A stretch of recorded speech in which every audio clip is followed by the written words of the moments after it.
A crowded international airport. Thousands of travelers. Hundreds of security cameras. Dozens of witnesses.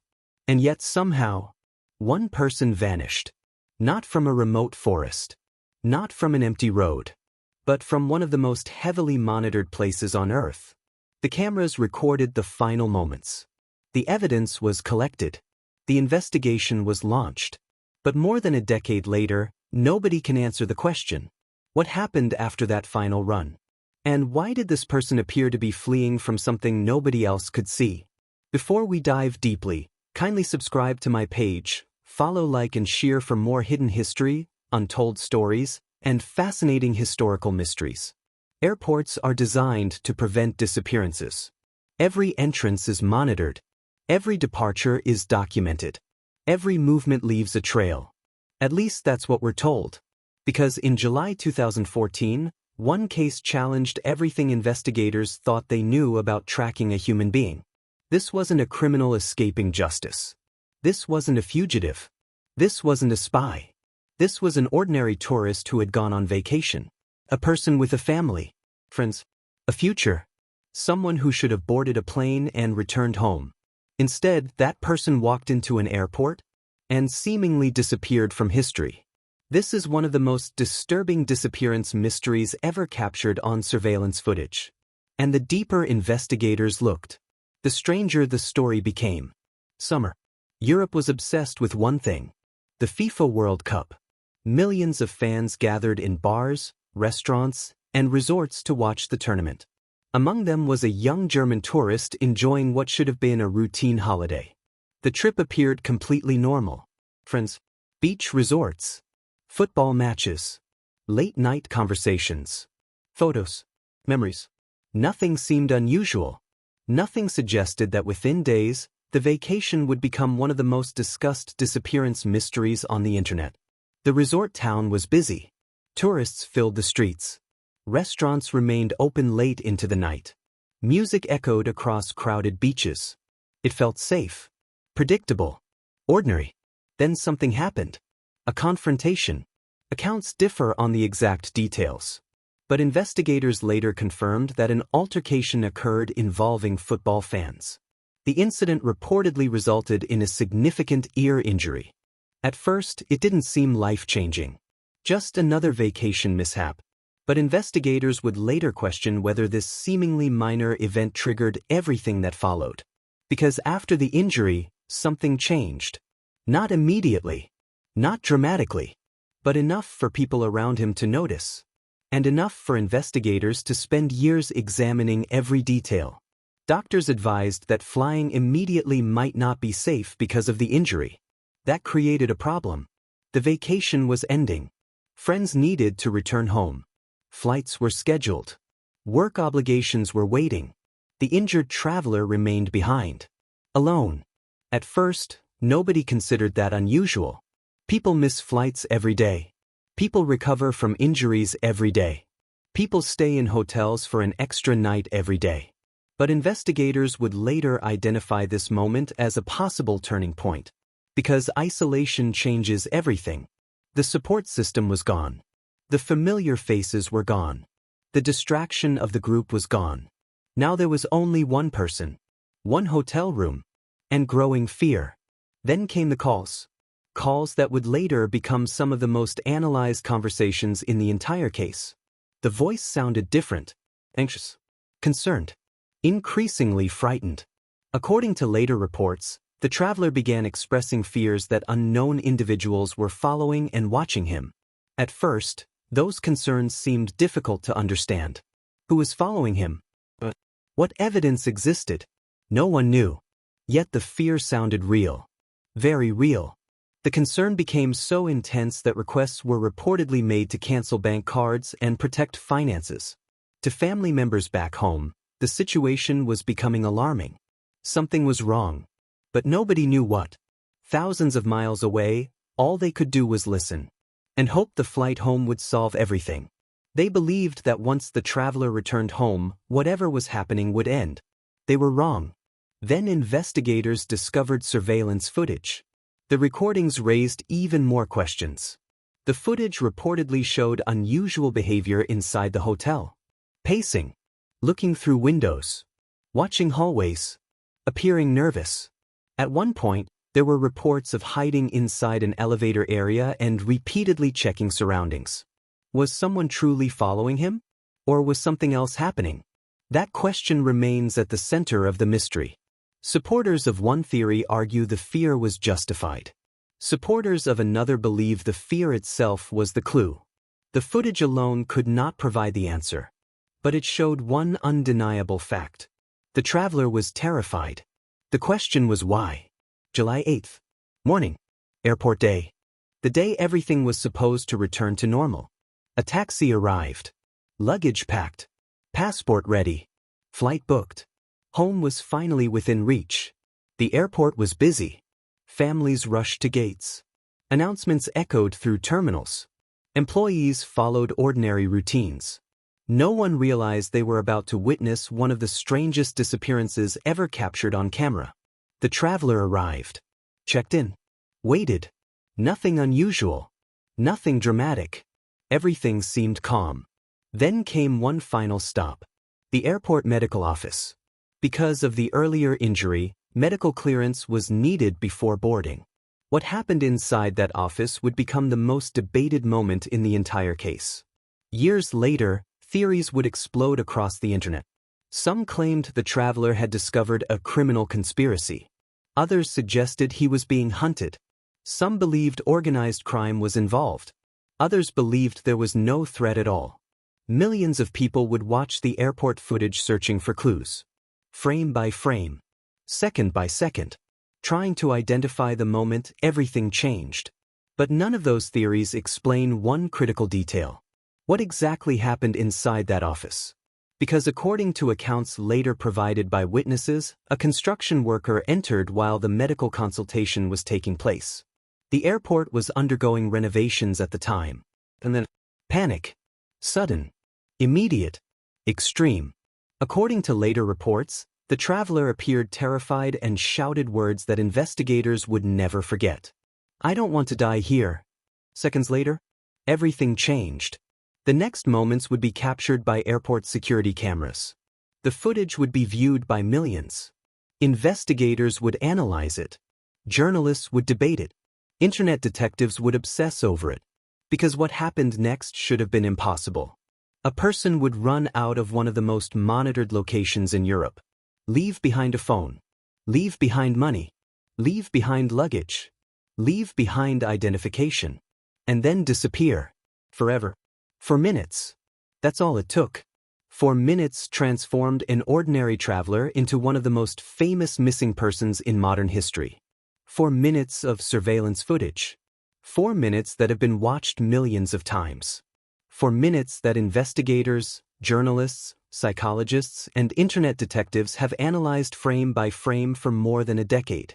Because somewhere within those final moments may be the answer to a question nobody has solved. What was Lars Mittank running from? Or more disturbing, was he running from anything at all? July 8, 2014. Varna Airport, Bulgaria. Passengers drag suitcases across polished floors. Flights arrive. Flights depart. Security cameras quietly record everything. Most airport footage is never watched again. But one recording would become legendary. The final confirmed sighting of Lars Mittank. A young German tourist who walked into the airport hoping to return home. And never made it onto his flight. What you're about to see isn't merely a disappearance. It's a mystery captured in real time. Because unlike most missing person cases, investigators don't have to guess what happened during the final moments. The cameras were watching. Yet somehow,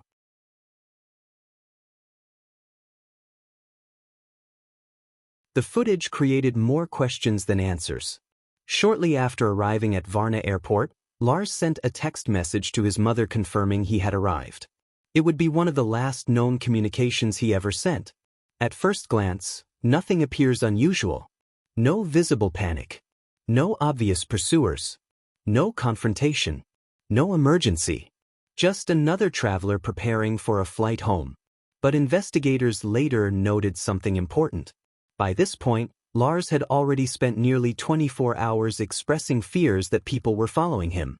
He had told family members that unknown individuals wanted to harm him. Hotel cameras had captured unusual behavior.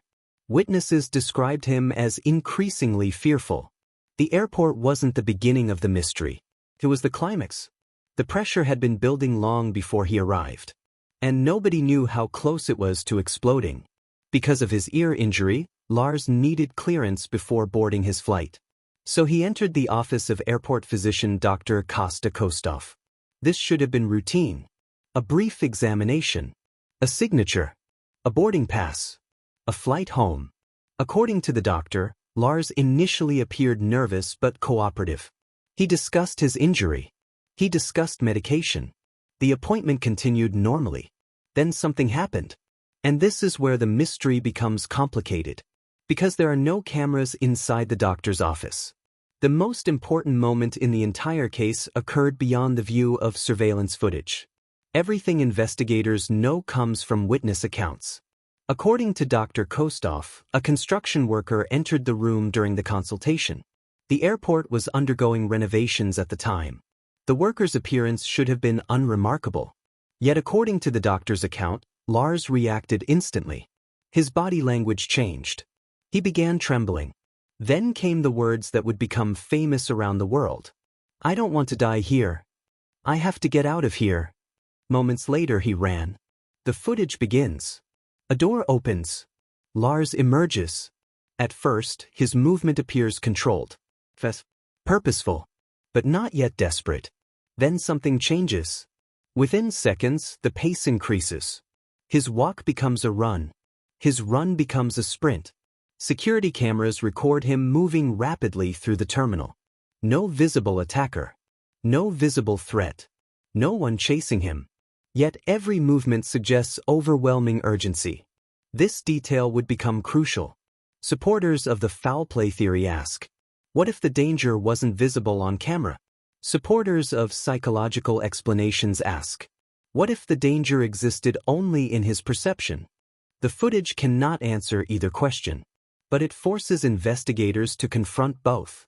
Then comes one of the strangest details. Lars leaves everything behind. His passport, his mobile phone, his wallet, his luggage, every item necessary for travel, every item necessary for survival. Gone. Abandoned inside the airport. Think about that. If someone planned to disappear voluntarily, would they leave their identification, their money, their phone, their luggage? If someone planned a new life, why leave behind the tools needed to begin one?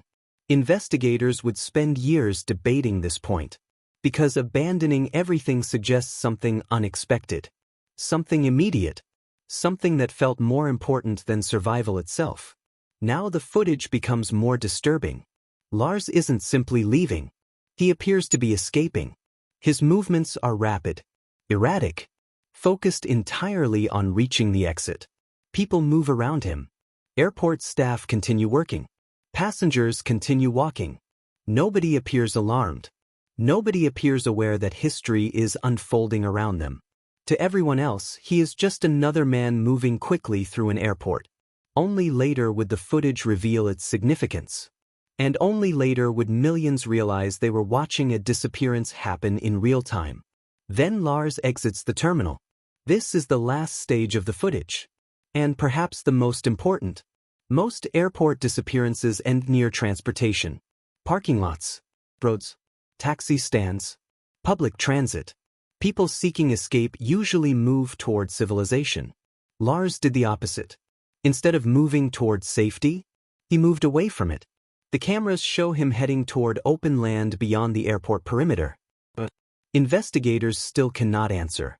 Then comes the moment that transformed this case into internet legend. A fence.